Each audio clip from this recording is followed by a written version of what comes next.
তুমি বাড়িতে থেকো, আমি কিন্তু বেরোলাম। দাঁড়া বাবা, তোমাকে আমি এগিয়ে দিয়ে আসতেছি। জয় শ্রীকৃষ্ণ।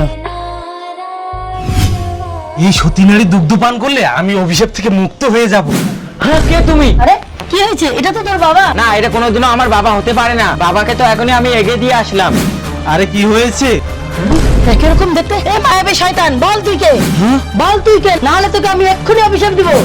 আমাকে অভিশাপ দিবেন না মা, আমি এমনিতে অভিশাপে ভোগ করছি। কি হয়েছে তোমার? এক মনে ঋষির অভিশাপে আমার জীবনটাই চলে যাচ্ছে। নমঃ শিবায়, ওম নমঃ শিবায়, হ্যাঁ? নমঃ শিবায়। মূর্খ মানুষ, তুই সাহস কিভাবে পাস আমার ধ্যানের জল ফেলানো? হচ্ছে আর কি বা করতে পারবেন সাধু বাবা? আমি তোকে অভিশাপ দিচ্ছি, আজ থেকে তুই অনাহারে মরবি। কোনো কিছু খেতে গেলে বা জল সঙ্গে সঙ্গে বালি পরিণত হয়ে যাবে। এই সাধু বাবার অভিশাপ কি আমাকে লাগবে? এটা আমার সাথে কি করছে? সাধু বাবা, সাধু বাবা, সাধু বাবা, আমাকে এই অভিশাপ থেকে মুক্ত করেন, আমার অনেক বড় ভুল হয়ে গেছে। এই সাধুর মুখের অভিশাপ কোনোদিনও ফেরত নেওয়া যায় না। তবে হ্যাঁ, সব থেকে মুক্ত হতে পারিস যদি কোনো সতী নারীর দুগ্ধ পান করতে পারিস। সাধু বাবা, সতী নারী দুগ্ধ পান না করলে আমার মৃত্যু অবশ্য। না রে বাবা, তোর আমি কিচ্ছু হতে দেব না।